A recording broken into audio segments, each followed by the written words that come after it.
Hi friends, मैं ताहिर मंसूरी आपका अपने यूट्यूब चैनल ज्ञान क्लासेस में एक बार फिर से स्वागत करता हूं। आज हम कक्षा 11वीं विषय अर्थशास्त्र के अगले जो टॉपिक है उसको समझाएंगे। इसके पहले वीडियो में हमने अर्थशास्त्र में समांतर माध्य को बताया है और अब हम उसके अगले टॉपिक जो कि मध्यिका को अंग्रेजी में मीडियन कहा जाता है या माध्यिका कहा जाता है, उसके विषय में समझाएंगे। तो शुरू करते हैं अपने वीडियो को। मध्यिका, समांतर माध्य और बहुलक, ये तीन में से किसी एक सवाल का आना बिल्कुल निश्चित ही रहता है।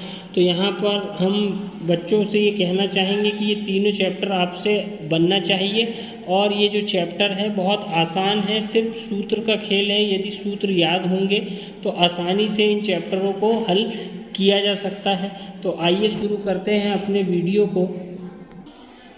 मध्यिका में तीन तरह से प्रश्न को, जिस तरह समांतर माध्य को हल किया जाता है उसी प्रकार से मध्यिका को भी तीन तरह से हल किया जाता है। पहला आता है व्यक्तिगत श्रेणी,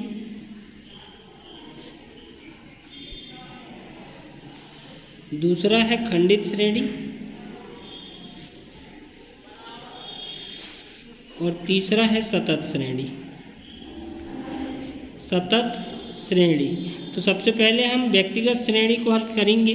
तो व्यक्तिगत श्रेणी जो है सबसे सरल होती है। इसके अंतर्गत व्यक्तिगत श्रेणी में केवल अंक दिए होते हैं और कोई राशि नहीं दी रहती। तो जिस प्रकार से ये सवाल दिया गया है, प्रश्न उदाहरण क्रमांक 8, निम्नलिखित संख्याओं का मध्यिका मूल्य ज्ञात कीजिए। तो यहाँ पर हमें ये संख्या दी है 5, 12, 9, 15, 18, 22, 25, 35 और 32। तो इन जो केवल इतनी ही संख्याएं दी हुई होती हैं प्रश्न में, तो उसे हम क्या कहते हैं, व्यक्तिगत श्रेणी में सवाल को कहते हैं। तो उसे हल करने का बहुत आसान तरीका है। इन पदों को जो दिया हुआ है 5, 12, 9, 18, 22, 25, 35 और 32, तो इन्हें हम सबसे पहले आरोही क्रम में जमा सकते हैं या अवरोही क्रम में जमा सकते हैं। अवरोही क्रम मतलब बड़े से छोटे की ओर जाना होता है और आरोही क्रम मतलब पहले छोटा पद, फिर उसके बाद उससे बड़ा पद, फिर बड़ा पद, फिर बड़ा पद। इस प्रकार से संख्याओं को सीरियल से जमा लिया जाता है। जैसे हम इसे आरोही क्रम में जमाएंगे तो जो संख्या दी है हमें उदाहरण क्रमांक 1 में हमें पहले प्रश्न लिखना है 5, 12, 9, 15, 18, 22, 25, 35 और 32। तो हम इसे सबसे पहले आरोही क्रम में जमाएंगे। तो यहाँ सबसे पहले जो हमारा पद आएगा वो 5 आएगा, फिर उसके बाद ये हमारा 9 आएगा, फिर उसके बाद हमारा 12 आएगा, फिर 15 आएगा, फिर 18 आएगा, फिर उसके बाद 22 आएगा, फिर 25, फिर 32 और 35। ये हमने इसे आरोही क्रम में जमा लिए हैं, अर्थात इन्हें सीरियल से जमा लिए। इसके बाद हम इसका एक सूत्र लिखेंगे। सूत्र जो है m बराबर से, मध्यिका को m से दर्शाया जाता है, जिसमें मध्यिका का जो सूत्र है n+1/2वां पद, मतलब n बराबर से हम बोल सकते हैं पदों की संख्या। पदों की संख्या, अब यहाँ पर पदों की संख्या हम गिनेंगे तो 1, 2, 3, 4, 5, 6, 7, 8, 9 पद हैं। तो हम इसे गिन के लिख देंगे 9 धन 1, सूत्र का 1 आएगा, बटे में सूत्र का 2 आएगा, वां पद।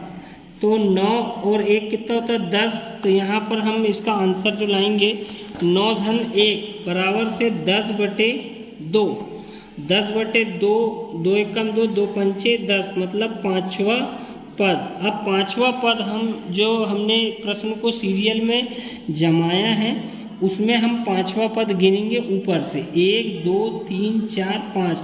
तो यहाँ पर जो हमारा आंसर आएगा 18। तो हमारा मध्यिका बराबर से जो आंसर होगा 18। बस इतना ही आसान है इन प्रश्नों को हल करना। तो इसके बाद हम एक सवाल और देखेंगे प्रैक्टिकल। इसके बाद हम एक प्रैक्टिकल क्रमांक 15 निम्नलिखित श्रेणी से मध्यिका ज्ञात कीजिए। इसमें मध्यिका ज्ञात की है और प्रश्न इस प्रकार से आएगा। तो इसे हमें सबसे पहले आरोही क्रम में जमाना होगा या अवरोही क्रम में, जैसा चाहे स्टूडेंट वैसे इस प्रश्न को जमा सकते हैं। तो आइए इस सवाल को हम देखते हैं कैसे करेंगे। तो सबसे पहले हम प्रश्न को आरोही क्रम में बनाएंगे, मतलब छोटे से बड़े की ओर ले जाएंगे। तो देखते हैं। तो सबसे पहले इसमें जो संख्या दी गई है 0, फिर उसके बाद 6, फिर 11, फिर 14, फिर 25, फिर 28, फिर 34, फिर उसके बाद 34, फिर उसके बाद 42, फिर 102 और फिर 102। तो ये हमने इसे आरोही क्रम में जमा दिया है। 0, 6, 11, 14, 25, 28, 34, 34, 42, 102, 102। तो यदि संख्या 2 बार भी दी है तो हम उसे 2 बार जमाएंगे सीरियल में, ठीक है। अब उसके बाद हमारा जो सूत्र है वो m बराबर से मध्यिका बराबर से n+1/2वां पद। तो यहाँ पर n जो है हमने अभी पिछले सवाल में बताया कि n बराबर से पदों की संख्या, पदों को जोड़ना नहीं है, पदों की संख्या मतलब ये कितने पद हैं टोटल उनको गिनना है। तो यहाँ पर n जो है 1, 2, 3, 4, 5, 6, 7, 8, 9, 10, 11। तो 11 पद है। तो यहाँ हमारा जो सूत्र है n+1/2 वह पद।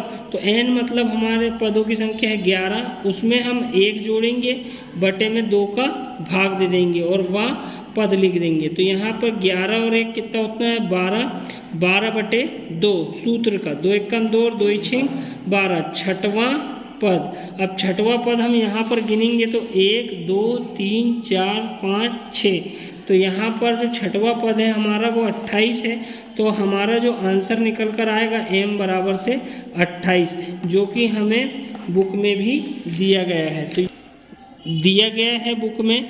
तो ये जो प्रश्न है यही प्रश्न को हमने हल कराया है और उसका आंसर m बराबर से 28 जो कि इसमें आया हुआ है। तो स्टूडेंट इसे बड़े आसानी से कर सकते हैं। इसके बाद हम इसकी दूसरी विधि की ओर चलते हैं। उससे पहले मैं आपको एक क्वेश्चन करने के लिए देता हूं, जिसे आप हल करके हमें इसका आंसर कमेंट बॉक्स पर बताएंगे। तो एक प्रश्न मेरी तरफ से ये रहेगा। तो स्टूडेंट इस प्रश्न को हमें कमेंट बॉक्स पर हल करके बताएंगे। तो जो संख्या दी है 4, 8, 9, 11, 7, 6, 3, 2, 8, ये 8 है। तो मैं ये बताना चाहूँगा कि इसे आप या तो अवरोही क्रम में जमाएं या आरोही क्रम में, घटते तरीके से जमाएं या बढ़ते हुए तरीके से जमाएं। तो उस पे जिस प्रकार से भी आप उसे जमाएंगे तो आंसर बिल्कुल बराबर आएगा, जैसा पिछली विधि में हमने बताया है।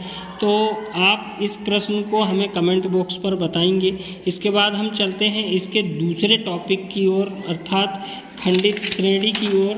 जो मध्यिका की जो व्यक्तिगत श्रेणी है ये हमने हल कर दी। अब हम इसकी खंडित श्रेणी को हल करा रहे हैं। खंडित श्रेणी में 2 चीज़ें दी रहेंगी, एक तो संख्या दी रहेगी और दूसरा उनकी मतलब चर संख्या दी रहेगी और अचर संख्या दी रहेगी। 2 चीज़ें रहेंगी। इस सवाल में 2 चीज़ें दी रहेंगी, एक तो निम्नलिखित आंकड़ों से मध्यिका ज्ञात कीजिए, एक चर दिया रहेगा और एक आवृत्ति दी रहेगी, अर्थात वर्गांतर नहीं रहेगा। अभी अगला जो टॉपिक आएगा वो सतत श्रेणी का रहेगा, उसमें वर्गांतर दिया रहेगा। इसमें जो है केवल चर दिया है और आवृत्ति दी है। तो चर जो दिया है 3, 4, 5, 6, 7, 8, 9, ठीक, और आवृत्ति दी है 3, 7, 12, 8, 28, 10, 9 और 6। तो इसे हम कैसे हल करेंगे देखते हैं।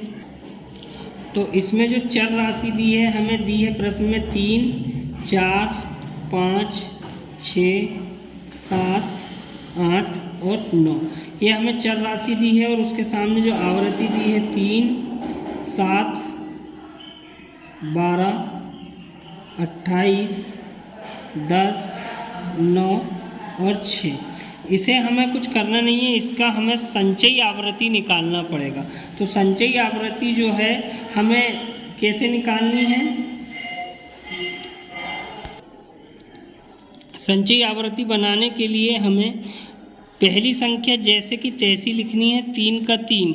अब नीचे वाली संख्या को उससे जोड़ते जाएं, 7 और 3 10, 10 और 12 हो जाएगा आपका 22, 22 और 28 हो जाएगा आपका 50, 50 और 10 हो जाएगा आपका 60, 60 और 9 कितना होगा आपका 69, 69 और 6 कितना होगा 75। तो इस प्रकार से जो हमारा सवाल है उसमें ये जो टोटल आवृत्ति का जो योग आएगा वो 75 आएगा, n बराबर से 75। तो यहाँ पर अब हम इसे सूत्र में जमाएंगे। सूत्र हमारा वही रहेगा इसमें भी कि m बराबर से n+1/2वां पद। तो n हमें अब 75 मिल गया है, 75-1/2वां पद। 75 और 1 होता है 76, 76 में हम 2 का भाग देंगे तो 2 तिया 6, बचा 1, 2 अट्ठे 16, तो 38। तो हमें इस सवाल में 38 जो है वो हमें संचयी आवृत्ति में देखना होगा कि 38 से छोटा पद क्या है। तो यहाँ पर हमें 38 से जो छोटा पद दिख रहा है वो C 22 दिख रहा है, तो 22 को हम C मानते हैं और C से जो है वो ये ऐसा एक अंक क्रॉस करेंगे, नीचे की ओर लेंगे और नीचे के सामने वाला ये इस ढंग से हल होता है। 38 से छोटा क्या है वो देखा जाता है, तो 22 का C, लेकिन नीचे वाली जो 50 है 50 के सामने वाला अंक जो रहेगा वो 28 और 28 के सामने वाला जो 6। तो यहाँ हमारा जो मध्यिका आएगी वो हमारी 6 आएगी, जो हमारा आंसर रहेगा। तो इसका जो आंसर आएगा 75-1/2, 38वां पद जो है वो 6 होगा। तो यहाँ मध्यिका का जो आंसर आएगा वो 6 आएगा।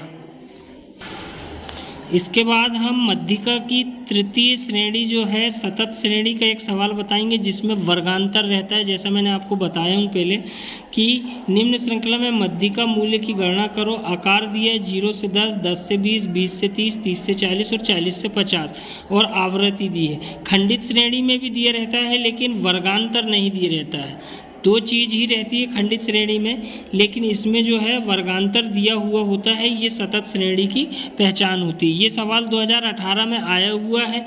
तो आइए इस सवाल को देखते हैं कैसे हल करेंगे हम।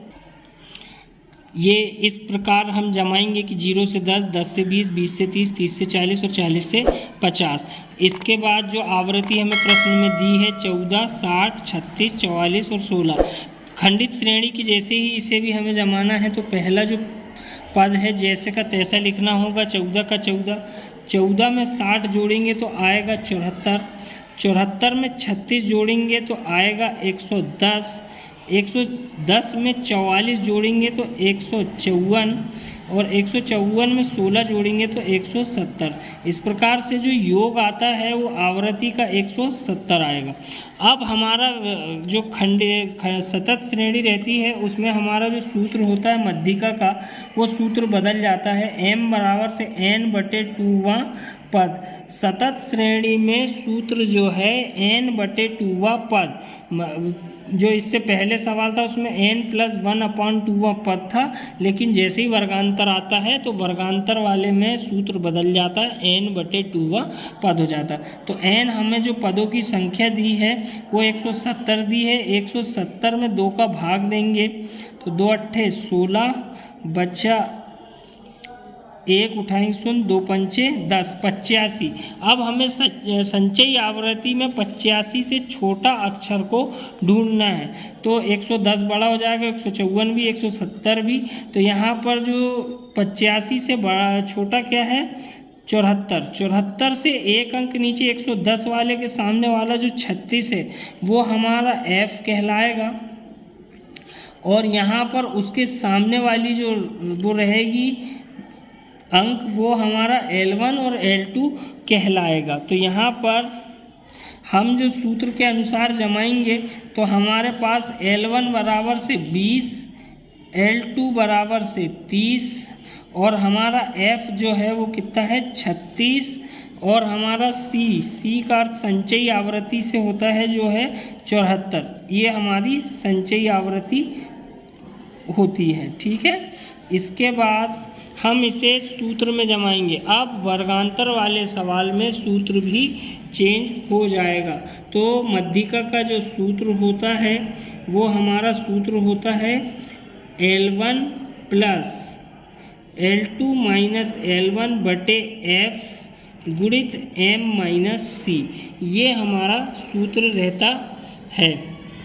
ठीक है, इसके बाद हम इसे सूत्र में जमाएंगे तो L1 का जो मान है हमें प्राप्त हुआ है वो 20 है, L2 का जो मान है वो 30 है, 30 माइनस 20 बटे में F का मान जो है वो 36 है गुणित M माइनस C, मतलब मध्यिका जो है हमारे पास मिली थी हमें मध्यिका, ये जो मध्यिका दी है यहाँ पर 85, M बराबर से 170 में 2 का भाग दिए थे 85, ये हमारी मध्यिका कहलाती है। ठीक है, मध्यिका का जो हमने यहाँ सूत्र में रखा है M माइनस C, तो M हमारा 85 और माइनस C जो है वो सवाल में 74 जो C आया है 85 से छोटा, वो हमें यहाँ पर माइनस करना होगा। इसके बाद हम इसे जमाएंगे तो 20 धन, ये पहली संख्या वैसे की वैसी छोड़ेंगे, पहले हम इनको हल करेंगे। तो 30 में से 20 गया तो 10 हो जाएगा, यहाँ पर 36 का 36 रहेगा गुणित 85 में से 74 जाएगा तो बचेगा 11, 5 में से 4 गया तो 1, 8 में से 7 गया तो 1। अब यहाँ पर हम इसे हल करेंगे तो 20 धन 11 का गुणा 10 में होगा तो 110 बटे में 36 ये आएगा। अब हमें पहले 110 में 36 का भाग देना पड़ेगा, तो यहाँ पर हम रफ में जाकर पहले सवाल को हल करेंगे। 110 भागित 36, तो 36 दूनी होता है 72 और 36 तिया होता है 108, तो यहाँ पर 3 बार गया है, अब बचा है 2। अब भाग नहीं जाएगा तो लगाएंगे 0, फिर भी भाग नहीं जाएगा तो यहाँ तो लगेगा दशमलव, फिर लगेगा 0 और यहाँ पर भी लगेगा 0।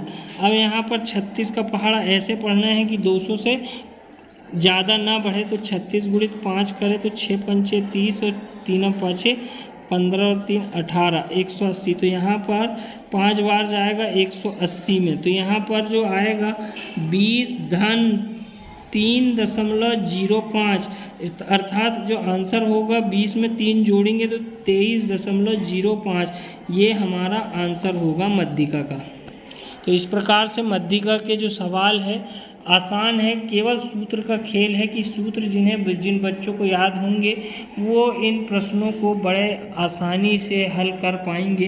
तो हमने आज अपने वीडियो में मध्यिका की तीनों श्रेणियों को समझाया है। आशा करता हूँ आपको वीडियो पसंद आया होगा।